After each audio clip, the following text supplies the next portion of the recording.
여러분들에게는 좀 낯설지 모르겠지만 제가 자라날 때 아주 유명한 미국 가수가 있습니다. 사이먼과 가펑클이라는 가수인데요. 험한 세상의 다리가 되어라는 아주 대표적인 노래를 부르면서 그 당시에 수많은 사람들에게 사랑을 받고 또 많은 사람들에게 이런저런 모양의 영향을 끼친 아주 대표적인 그런 가수 중에 하나입니다. 이들은 초등학교 6학년 때부터 두 사람이 같이 활동을 하기 시작을 했는데요. 그래서 무려 47년 동안 함께 이들은 노래를 불렀다고 합니다. 자, 그런데 놀라운 것은 이들이 47년 동안 함께 노래를 불렀지만 이들은 항상 싸웠다는 것이죠. 참 싸우면서도 47년 동안 같이 노래를 불렀다는 사실이 참 놀라운데요.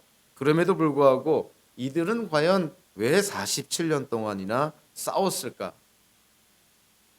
그들이 싸운 이유는 다른 것이 아닙니다. 그들 이름이 사이먼과 가펑클인데요. 그들이 싸운 이유는 왜 사이먼이라는 이름이 먼저 나오고 가펑클이라는 이름이 나중에 나와야 됐는가? 왜 가펑클 앤 사이먼이라고 하면 왜 안 되는가? 결국 내 이름이 먼저 나와야 된다는 그런 생각 때문에 이들은 47년 동안 함께 노래를 불렀지만 계속 싸워왔다는 것이죠. 우리가 하나가 되고 한 마음이 된다는 것은 참 생각보다 쉽진 않습니다. 부부라 하더라도 같은 가족이라 하더라도 또 가까운 친구 사이라 하더라도 우리의 성장 배경과 우리의 생각이 다르기 때문에 다르다는 것 하나만으로도 우리가 하나가 된다는 것은 참 본능적으로 쉽지 않다는 것이죠. 더군다나 기독교인들이 예수 그리스도 안에서 하나가 된다는 것은 영적인 측면이 있기 때문에 더더군다나 쉽지 않습니다. 우리가 예수 그리스도 안에서 당연히 하나가 되어야 되는데요. 왜냐하면 하나님의 교회이기 때문에 그런 것이죠. 하나님은 삼위일체 하나님, 성부, 성자, 성령의 하나님께서 하나이신 것처럼 하나님의 교회도 당연히 하나가 되어야 됩니다. 교회는 또한 예수님의 몸이라고 했는데요. 몸은 결코 여러 개가 될 수가 없는 것이죠. 하나의 몸이기 때문에 교회도 하나가 되어야 되는 것이죠. 교회를 구성하는 모든 성도들이 성령의 역사로 말미암아 성령으로 다시 태어난 자들이기 때문에 당연히 교회는 하나가 되어야 됩니다.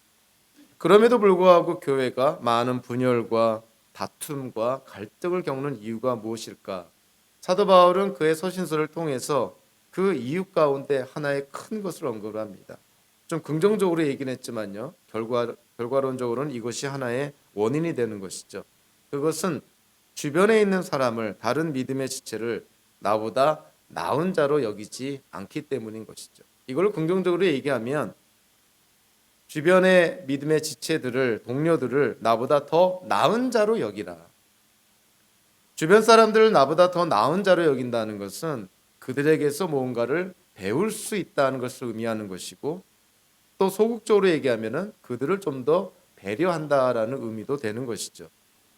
나보다 남을 낮게 여기는 즉 나은 자로 여기는 마음이 있을 때에만 교회는 공동체는 하나가 될 수가 있습니다. 사도 바울이 빌립보서 2장 3절에서 이와 같이 얘기를 합니다.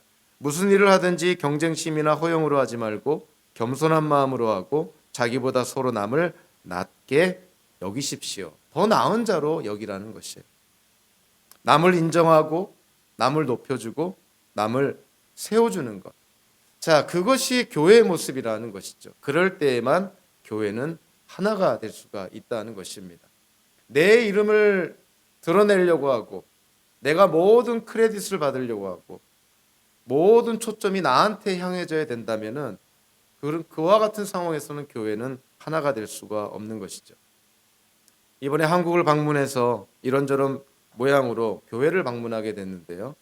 어떤 교회는 지금은 회복이 됐지만 한국의 신문지상에서도 떠들썩하게 할 만큼 큰 분열을 겪었던 그 교회에서 예배를 드렸습니다. 심각한 그런 분열과 수많은 성도들이 교회를 떠나게 되고 그런 아픔이 있었던 것이죠. 또 방문했던 어떤 교회는 참 안타까운 일이지만요. 교회 공동체 안에 정치적인 견해가 달라서 결국 하나됨을 이루지 못하고 이런저런 모양으로 교인들이 빠져나가서 이번에 갔을 때 보여주는 공동체의 모습은 활기가 없는 너무나 안타까운 그러한 모습이었습니다. 우리 가까운 가족이 다니는 교회는 지금 심각한 분열 상태에 있고요. 신문에도 지금 나올 정도로 경찰이 지금 파견 출동해야 될 정도로 지금 그 교회는 심각한 분열 상태에 놓여 있습니다. 앞으로 어떠한 파국으로 치닫게 될지 알 수 없을 정도로 어려운 상황에 놓여 있습니다. 교회가 왜 이렇게 분열되고 왜 이렇게 나누어지고 정말 세상 사람들이 보기에 눈살을 찌푸리고 예수님을 증거해도 귀를 막을 정도로 그렇게 교회는 왜 분열되는 모습을 보여줄까? 물론 사람이 문제이기도 하겠지만 그러나 우리가 놓치지 말아야 될 것은 교회 안에는 항상 영적인 측면이 있다는 것이죠. 세상 사람들이 바라볼 때 왜 저렇게 초등학생도 알 수 있는 그런 상식적인 일을 가지고 왜 저렇게 싸울까? 왜 양보하지 못하고 왜 배려하지 못하고 왜 이해해 주지 않을까?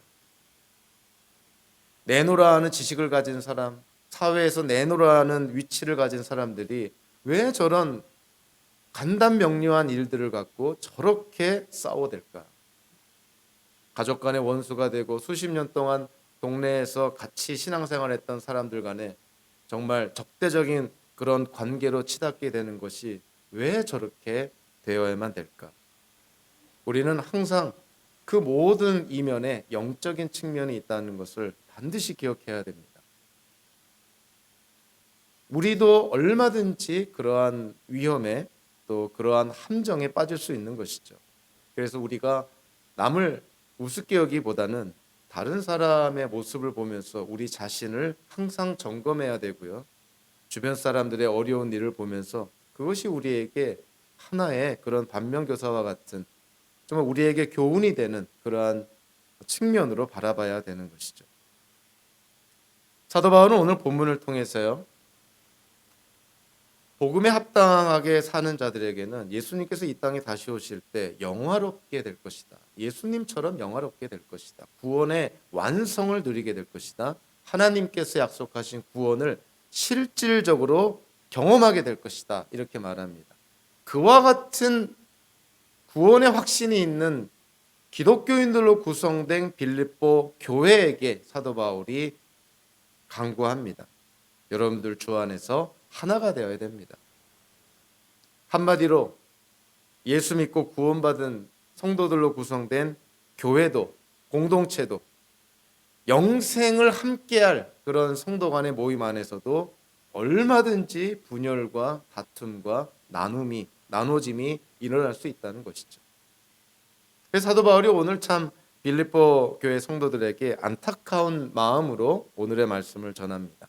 사도 바울이 실제로 사역을 시작할 때 처음부터 초지일관 사도 바울을 도왔던 교회가 빌립보 교회입니다.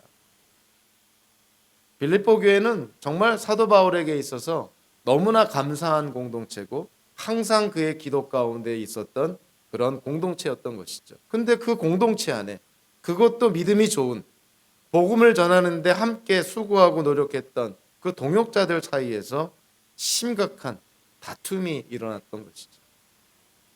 사도 바울의 마음이 얼마나 아팠을까. 공동체를 생각하면 아마 잠이 오지 않지 않았을까. 오늘 본문 1절에 보면 그러므로 사랑하고 사모하는 나의 형제 자매 여러분, 나의 기쁨이요 나의 면류관인 사랑하는 여러분, 이와 같이 주님 안에 굳건히 서 계십시오.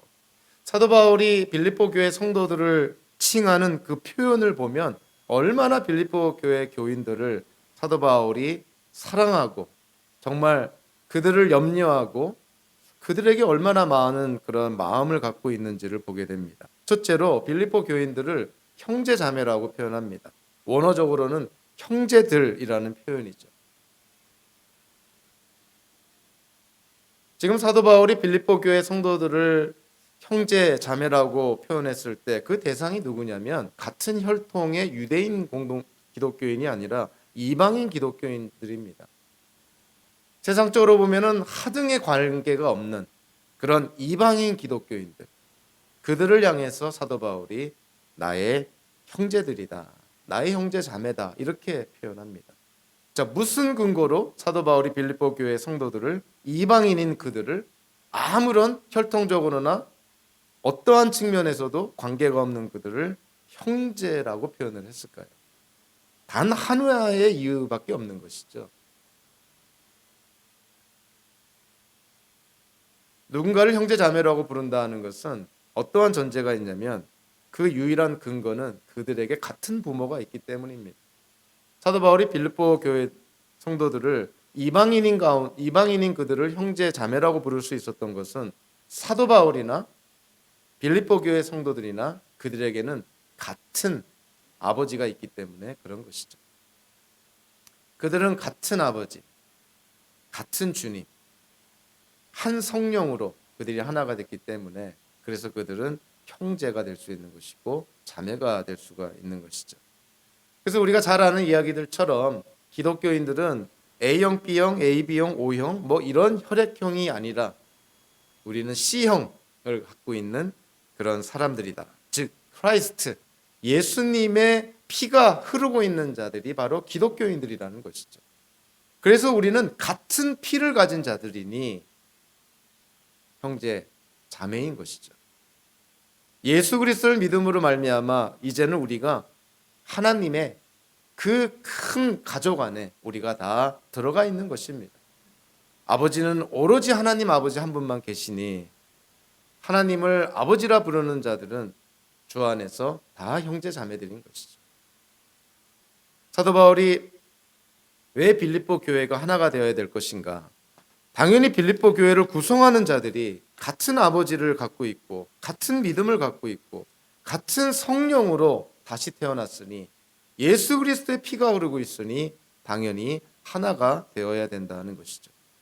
사도 바울은 빌립보 교회 성도들을 형제들이라고 표현할 뿐만이 아니라요, 오늘 본문에 보면 사랑하고 사모한다라는 표현을 씁니다. 그러니까 빌립보 교회 성도들을 사도 바울이 사랑하고 사모하고 있노라.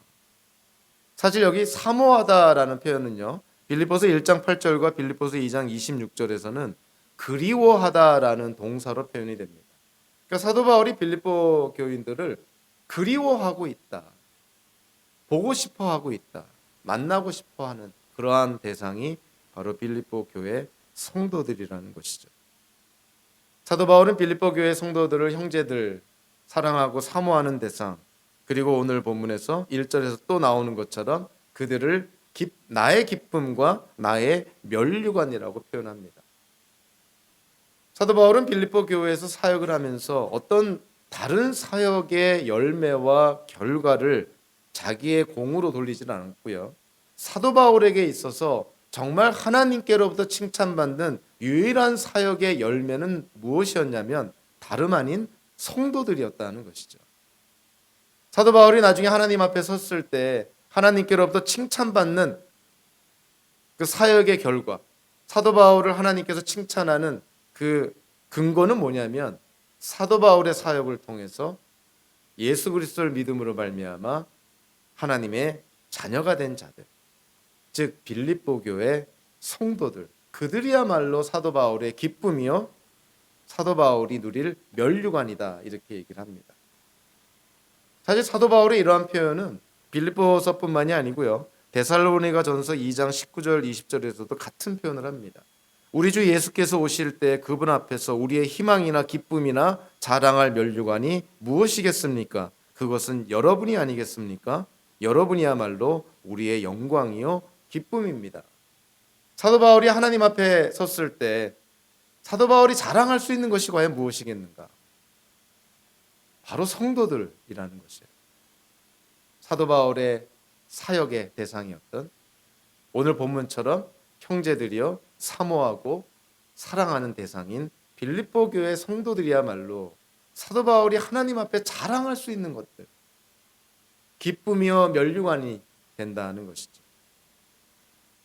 현대 많은 목회자들에게 이와 같은 사도 바울의 그런 태도는 정말 우리가 귀담아 들어야 될, 본받아야 될 그런 태도입니다. 현대 많은 교회나 목회자나 또는 기독교계 안에서 추구하는 것들을 가만히 들여다보면 너무나 본질에서 벗어난 어떤 외적인 것, 세상의 기준으로 봤을 때 많고 크고 화려한 것, 세상의 기준에 비추어서 뭔가 자랑하려는 것들을 추구하는 것들을 우리는 현대 기독교계 안에서 많이 보게 되는 것이죠. 온 세상을 얻고도 한 영혼을 잃는다면 그것이 무슨 의미가 있겠냐 하는 것이에요. 그러니까 사도 바울은 그의 사역이 정말 어느 누구보다도 고난과 고통을 당하면서 어느 누구보다도 열심으로 이방인들을 대상으로 사역에 최선을 다했지만 사도 바울은 결코 사역의 본질에서 벗어나지 않습니다. 사도 바울이 처음부터 끝까지 그에게 있어서 가장 최우선순위에 놓았던 것은 다름 아닌 성도들이었다는 것이죠. 그 어떤 외적인 것도 부수적인 것에 불과한 것이고요. 사도 바울의 근원적이고 궁극적인 관심의 대상은 바로 성도들이었습니다. 그 성도들이야말로 사도 바울이 나중에 하나님 앞에서 자랑할 수 있는 사역의 결과라는 것이죠. 사도 바울이 오늘 본문 1절에서 이와 같이 주님 안에 굳건히 서 계십시오라는 표현을 씁니다. 사도 바울이 그 바울 서신 속에서 자주 쓰는 표현이요, in Christ, 그리스도 안에서라는 표현이고요. 오늘 표현에서는 주님 안에서라는 표현을 씁니다. 사실 어떤 의미로 보면은 그리스도 안에서나 주님 안에서나 같은 큰 차이가 없는 그러한 표현인데 우리가 굳이 좀 이 두 개의 그 표현을 우리가 좀 분별을 하고 좀 구분을 짓는다면 이 안에서도 우리는 그 중요한 진리를 깨닫게 됩니다. 그리스도 안에서라는 것은 예수님의 그리스도적인 행위, 즉 예수님의 메시아적 행위에 기초한 개념으로 우리가 이해가 됩니다. 즉 구원의 사건이죠. 예수님의 죽음과 예수님의 부활에 초점을 맞춘 개념이라고 볼 수가 있는 것이죠. 그리스도 안에서 우리가 예수 그리스도를 믿음으로 우리가 예수 그리스도 안에 있다는 것은 영적으로 예수님의 죽음과 부활에 동참한 자들이라는 것이죠. 예수님께서 십자가에 죽을 때 우리도 같이 죽었고 예수님께서 부활하실 때 우리도 같이 부활해서 예수님이 승천하여 하늘의 보좌에 앉아 계신 것처럼 우리도 부활하여 예수님과 함께 하늘 보좌에 앉아 있다는 것이죠. 그러나 주님 안에서는요, 또 다른 측면을 얘기합니다.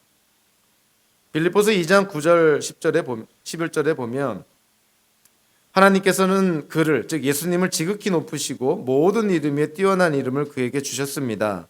그리하여 하늘과 땅 위와 땅 아래에 있는 모든 것을 예수의 이름 앞에 무릎을 꿇고 모두가 예수 그리스도는 주님이시라고 고백하여 하나님 아버지께 영광을 돌리게 하셨습니다.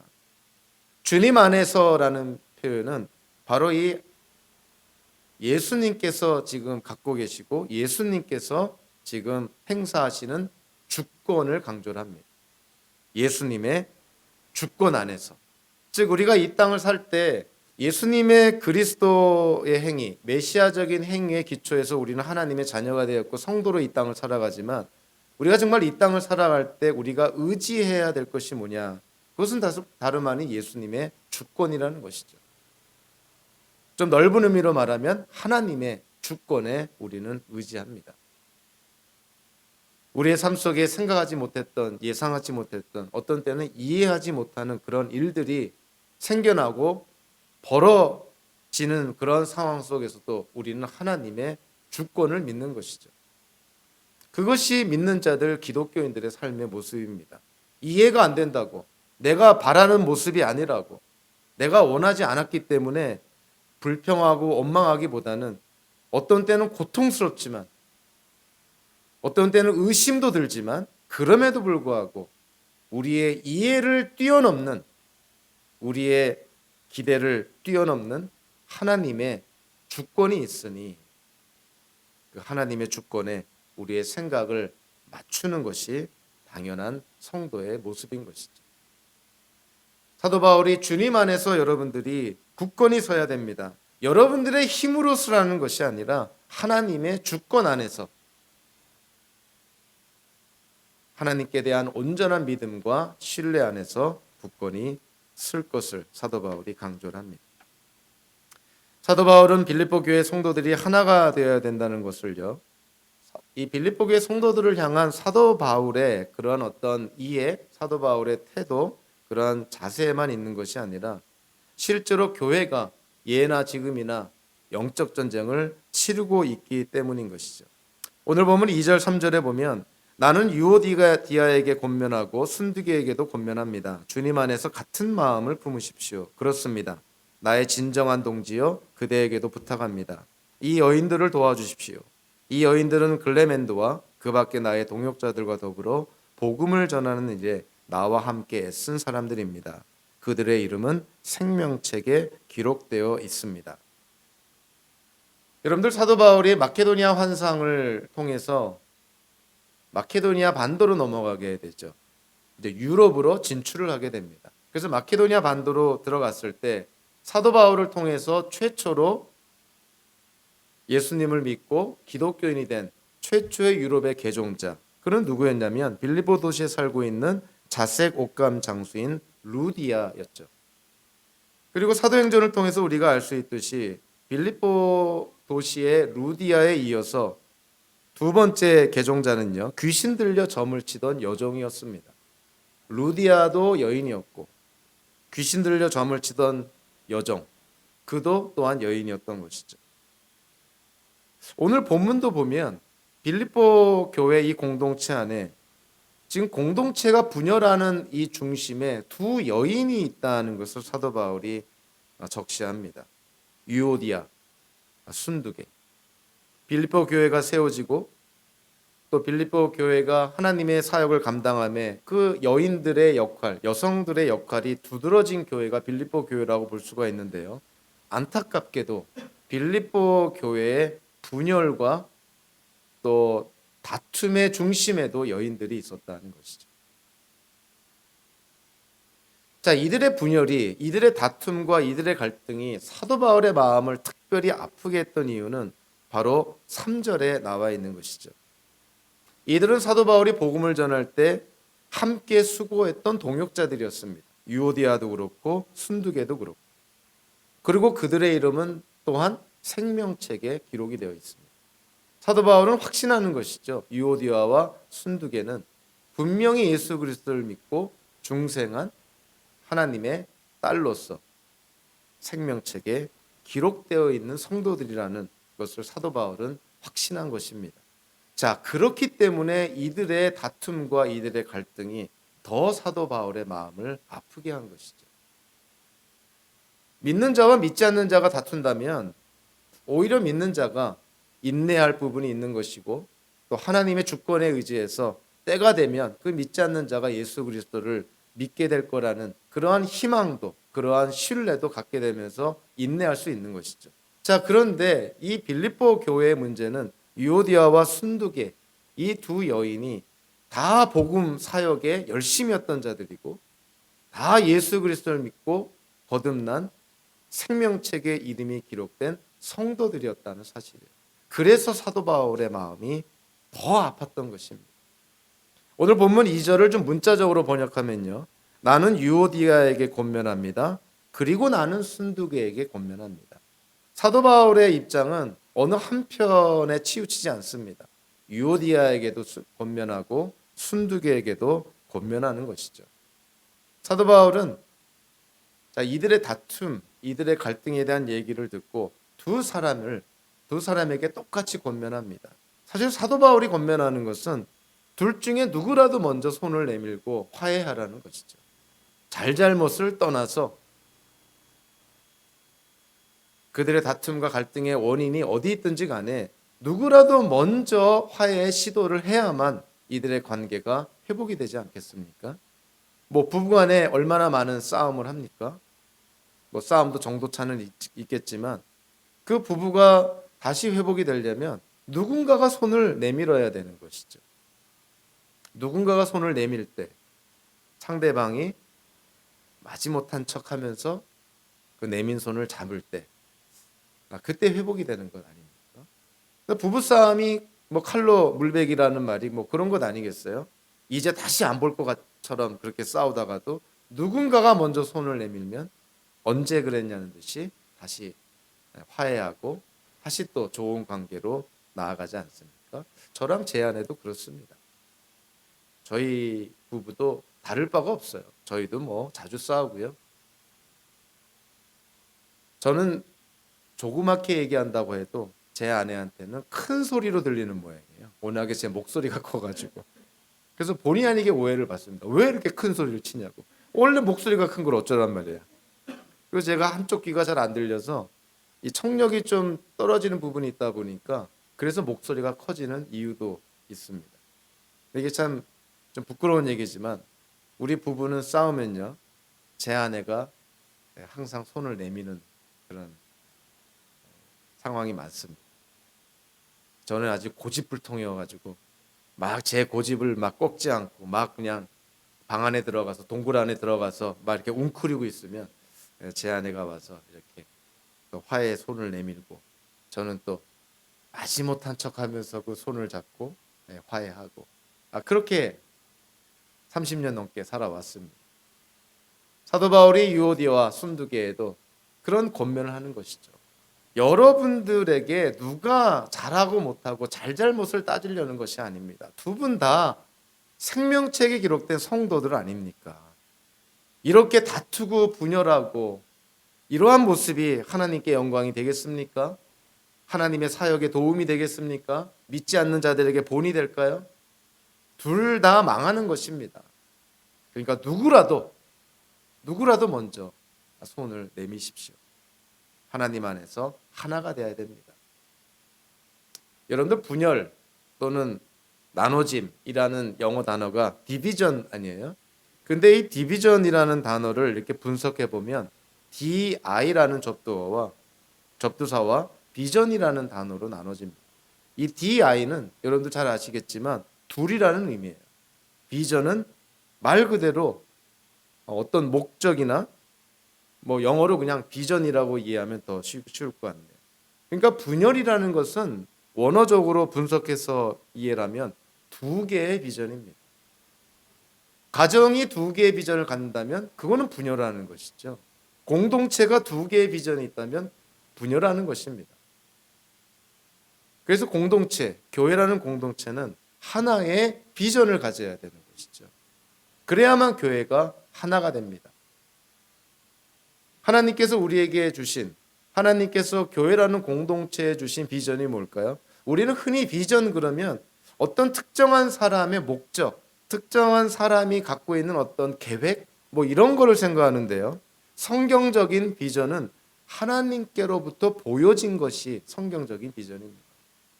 콜링도, 소명이라는 것도 내 기분에 따라서 내가 뭔가를 하겠다, 내가 어떠한 인생의 뭐 직업이든 전문성이든 무엇인가를 갖겠다는 것이 소명이 아니라 하나님께로부터 부름받은 것이 소명입니다. 그러니까 다 수동적으로 이해를 하셔야 돼요. 비전이라는 것은 보여지는 것이고 콜링, 소명이라는 것은 하나님께 부름받은 것입니다. 계시라는 것도 내가 보는 것이 계시가 아니라 하나님에 의해서 밝혀진 것. 그렇게 수동적으로 이해를 하셔야 되는 것이죠.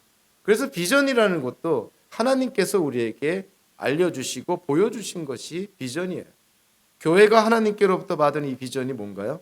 당연히 복음을 증거하고 예수님을 증거하는 증인의 역할을 감당하는 것이 교회의 비전입니다. 이것 말고 무슨 또 다른 비전이 있을까요? 교회가 커져야 됩니까? 세상의 기준으로 봤을 때 화려하고 위대해 보여야 됩니까? 어떤 교회 안에 특정한 소수가 세상 사람들로부터 인정받고 스포트라이트 받고 그렇게 초점의 대상이 되어야 됩니까? 전혀 아닌 것이죠. 교회는 복음을 증거하고 예수님을 증거하는 증인의 역할을 감당하는 것이 그것이 교회가 하나님께로부터 받은 비전인 것입니다. 이 비전을 위해서 이 하나의 비전을 위해서 교회가 하나가 되어야 되는 것이죠. 그렇기 때문에 하나님께로부터 받은 이 비전을 감당하기 위해서라도 유오디아와 순두개는 화해해야만 한다는 것입니다. 교회가 분열된 상태에서 어떻게 하나님께로부터 받은 비전을 감당할 수 있을까요? 교회 안에 이 생각 저 생각 두 개, 세 개의 비전이 있다면 어떻게 교회가 하나가 되어서 하나님의 뜻을 이룰 수 있을까요? 전쟁을 치르기도 전에 공동체가 분열한다면 당연히 전쟁에서 질 수밖에 없는 것이죠. 사도 바울은 오늘 빌립보 교회, 특별히 유오디아와 순두개라는 이런 두 사람을 거명을 하면서 교회가 정말 주 안에서 굳건히 하나로 서야 된다는 것을 강조합니다. 세 번째로 교회가 하나가 되어야 된다는 것에 사도 바울이 근거를 두는 것은 다름 아닌 교회의 성격인 것이죠. 3절에서 그렇습니다. 나의 진정한 동지여 그대에게도 부탁합니다. 이 여인들을 도와주십시오. 이 여인들은 글레멘더와 그 밖에 나의 동역자들과 더불어 복음을 전하는 일에 나와 함께 애쓴 사람들입니다. 그들의 이름은 생명책에 기록이 되어 있습니다.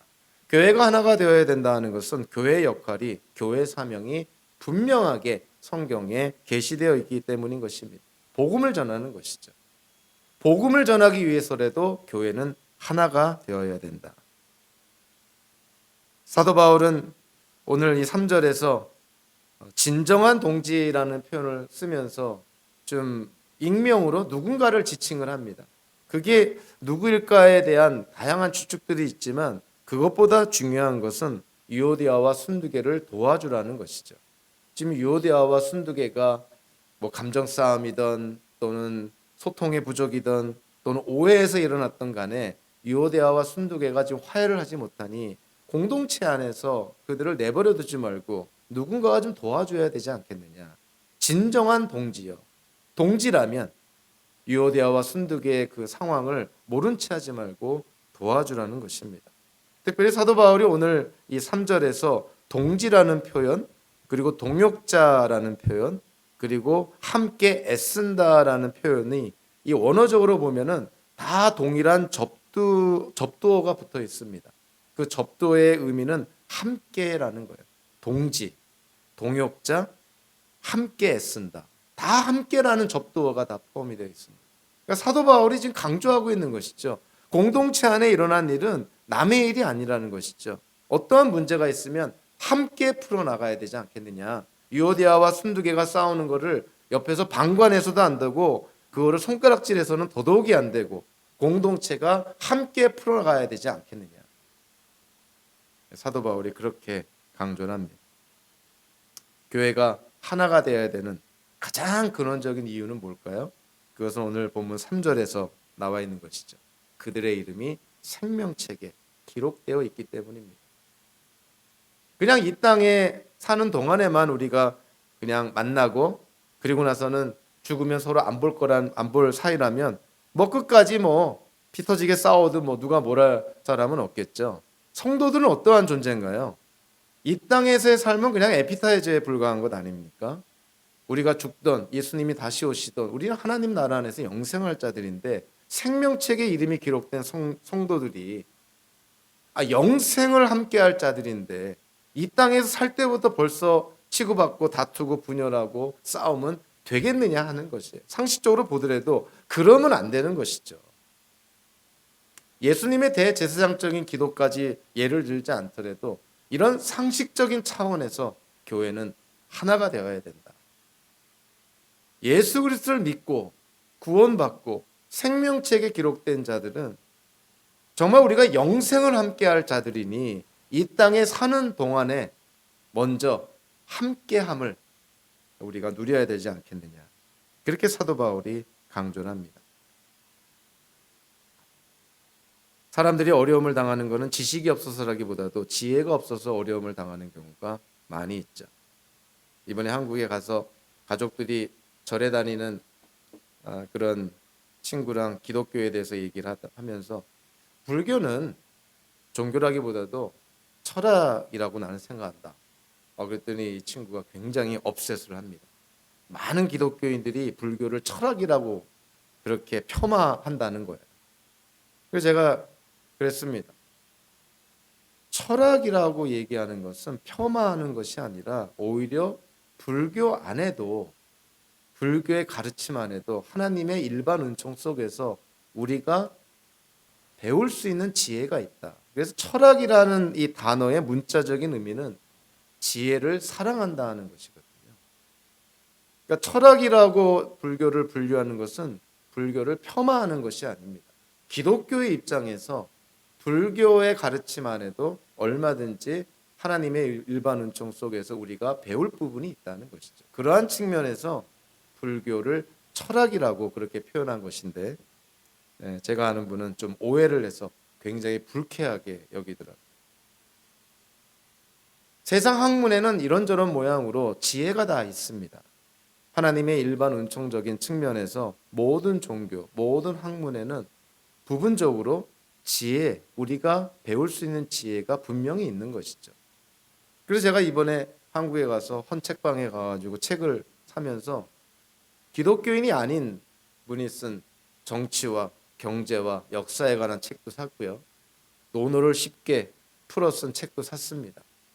자, 그 안에 어떠한 하나님 안에서 우리에게 주시는 지혜가 있을까? 우리가 좀 알 필요가 있는 것이죠. 그러나 우리가 분명히 여기서 전제가 돼야 되는 것은 세상의 학문이나 세상의 종교로부터 우리가 배우는 지혜는 지극히 부분적인 것입니다.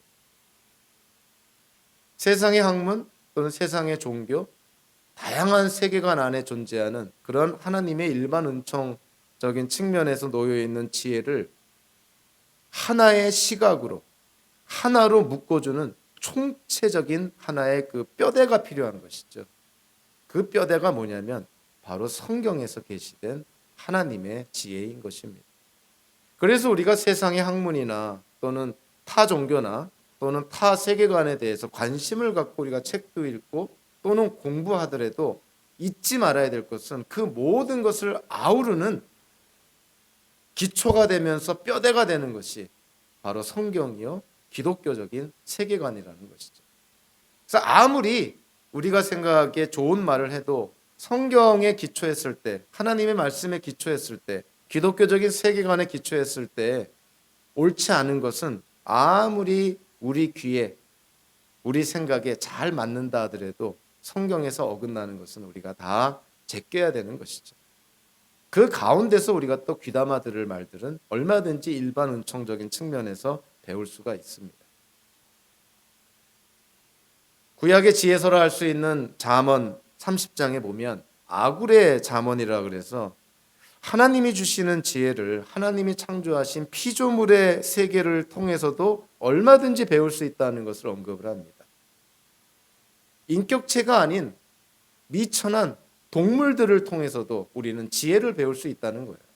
그것이 잠언 30장 아굴의 잠언입니다. 그 아굴의 잠언에 4개의 동물들이 나오죠. 첫째는 개미가 나오고, 둘째는 오솔이라는 동물이 나오고, 셋째는 메뚜기가 나오고요. 마지막 4번째는 도마뱀이 나옵니다. 이러한 동물들의 특징을 통해서도 우리는 지혜를 얻을 수 있다는 거예요. 여기서 우리가 좀 눈여겨봐야 될 거는 3번째 동물이죠. 메뚜기 떼입니다. 메뚜기는 개별적으로 움직이거나 개별적으로 이들이 활동을 한다면 이거는 어린아이도 쉽게 잡을 수 있는 아주 미약한 그런 피조물이죠. 메뚜기. 그러나 메뚜기가 떼를 이룬다면 그거를 막을 것은 세상에 없다는 거죠. 메뚜기 떼가 한번 휩쓸고 지나가면 어느 지역이든 간에 다 초토화되지 않습니까? 우리가 메뚜기 떼를 통해서 얻는 삶의 지혜는 과연 뭘까요? 개별적으로는 미약하지만 이들이 하나의 떼를 이어서 하나됨을 이루었을 때, 이들이 단결하고 협력을 할 때 하나됨의 지혜를 우리는 메뚜기 떼를 통해서 배울 수가 있는 것이죠. 이런 미천한 동물, 미천한 곤충을 통해서도 우리는 지혜를 얻을 수 있다는 거예요. 하나됨이 얼마나 중요한가. 하물며 성도들로 구성된 교회가 하나를 이루었을 때 얼마나 그 지역에 주변에 있는 많은 이들에게 선한 영향력을 끼칠 수 있을까. 너무나 쉽게 우리가 이해가 되는 부분입니다. 너무나 쉽게 이해가 되는데 너무나 어려운 부분이기도 한 것이죠. 사람들이기 때문에 예수 그리스도를 믿는 성도들 간에도 사람들이기 때문에 어쩔 수 없는 다름이 존재하니 그 다름이라는 것을 하나님 안에서 잘 소화하지 않는다면 당연히 다툼과 분열이 일어날 수밖에 없는 것이죠. 그래서 우리가 교회 안에서 우리의 생각이 중요한 것이 아닙니다. 하나님은 분명 우리를 인격체로 지으셨으니 이제는 회복된 자유의지를 통해서 우리도 선택하고 판단하고 결정할 수 있는 것이죠. 그러나 우리가 놓치지 말아야 될 것은 우리의 생각이 중요한 것이 아니라 하나님의 말씀으로 우리에게 계시되는 하나님의 뜻이 중요한 것이에요. 하나님께서 분명히 말씀하시는 것이라면 우리가 그 하나님의 말씀에 맞추어야 됩니다. 사도 바울이 빌립보 교회를 향해서 특별히 유오디아와 순두계라는 두 여인을 향해서 사도 바울이 강조할 때 사도 바울은 그들이 구원받은 자요 생명책에 이름이 기록된 성도들이니 이유 여하를 막론하고 그들은 하나가 되어야 된다. 예수 그리스도 안에서 하나가 되어야 된다. 연합을 이루어야 된다. 일체를 이루어야 된다. 사도 바울이 특별히 강조합니다. 우리가 함께 에나바 한인장로교회라는 공동체를 구성하고 또 이 공동체를 섬기며 이 안에서 우리가 신앙생활하고 또 믿음 생활을 하는데요. 공동체와 공동체를 구성하는 성도는 유기적인 관계입니다. 공동체가 건강해야 공동체를 구성하는 성도들도 건강해질 수 있습니다. 그러나 그 반대도 성립이 되죠. 성도들이 건강해야 공동체도 건강해질 수 있습니다. 그러니까 공동체와 성도는 이와 같은 상호 보완적인 유기적인 관계가 있는 것이죠. 그래서 우리가 이 공동체가 건강하게 성숙해질 수 있도록 노력을 해야 함과 동시에 우리 한 사람 한 사람이 또 예수 그리스도의 형상, 예수 그리스도의 모습을 닮아가고자 노력할 필요가 있는 것이죠. 그래서 이 공동체와 성도가 함께 어우러져서 정말 같은 목적을, 비전을 추구해 나아간다면 이 공동체를 통해서 하나님이 이루실 일이 얼마나 많을까. 우리는 이런 공동체가 하나됨을 위해서 정말 우리가 세 가지를 꼭 극복을 해야 됩니다. 첫째는 성도 우리 자신의 신분과 정체성, 교회에 대한 이해가 분명해야 됩니다. 그러니까 지식이 있어야 된다는 것이죠. 기독교인은 과연 누구인가? 교회는 과연 어떻게 우리가 이해를 해야 될 것인가? 우리의 인생은 우리가 어떻게 살아가야 될 것인가? 성경적인 하나님 중심적인 지식이 있어야 됩니다. 이 지식이 없이는 정말 우리가 어떠한 삶을 살지 우리는 혼수 상태에 빠지게 되는 것이죠. 두 번째로 우리가 지식이 있다고 다 되는 것이 아니죠. 그 지식을 바르게 적용하고 실천하는 하나님께로부터 오는 지혜가 있어야 됩니다. 오히려 지식이요, 하나님께로부터 오는 지혜를 통해서 바르게 적용되지 않으면 그 지식은 사람을 살리고 공동체를 세우는 지식이 아니라 오히려 사람을 죽이는 지식이 될 수가 있고 공동체를 해치는 지식이 될 수가 있습니다. 지식이 있어야 되고요. 그 지식을 바르게 적용하고 실천하는 또 지혜가 있어야 됩니다. 그리고 세 번째는 가장 근원적인 것이자 성도와 공동체의 가장 전제가 되는 것이죠. 그것은 예수님에 대한 믿음이 있어야 된다는 것이에요. 인본주의적으로 세상적으로 교회를 바라보면 교회가 산으로 가겠죠. 그러나 예수 그리스도를 믿는 믿음으로 말미암아 우리의 생각과 우리의 관점을 다 예수 그리스도께 복종한다면 성도들로 구성된 공동체가 하나가 되는 것은 우리가 얼마든지 바라볼 수 있는 그러한 목적이 되는 것이죠. 한마디로 교회라는 성도들로 구성된 공동체의 분열은요, 이거는 자해 행위 정도가 아니라 일종의 자살 행위입니다. 공동체의 분열은 정말 세상에 예수 그리스도를 부인하는 그런 행각이고요. 공동체의 분열은 복음이라는 것 자체를 부정하는 아주 자멸을 초래하는 파괴적인 행동이라는 것이죠. 그래서 저와 여러분들이 에나바 한인장로교회뿐만이 아니라 또 또 하나님이 또 여러분들을 다른 어떤 공동체, 한국이든 또 유럽이든 또는 미국 내 어디든 간에 다른 공동체에서 여러분들 신앙생활할 때 그 무엇보다도 공동체가 하나됨이 되기 위해서 수고하고 노력해야 됩니다. 어떤 때는 내 자존심도 내려놔야 되고, 어떤 때는 정말 입술을 깨물고 먼저 화해의 손길도 내밀어야 될 때가 있는 것이죠. 그럴 때 공동체가 하나가 된다면 하나님께서 그 공동체를 통해서 얼마나 많은 영광을 받으실까. 생각만 해도 아주 가슴 벅찬 그러한 기대 아닌가요? 오늘 사도 바울이 빌립보 교회 성도들을 향하여서 예수 그리스도 안에서 하나가 될 것을, 주님 안에서 굳건히 설 것을, 생명책에 기록된 성도들이 하나가 되어야 될 것을 강조하는데, 저와 여러분들의 삶 속에 우리의 공동체 안에 오늘의 말씀이 또한 경각심이 되고 도전이 되고 격려가 되기를 주님의 이름으로 축원합니다. 기도하겠습니다.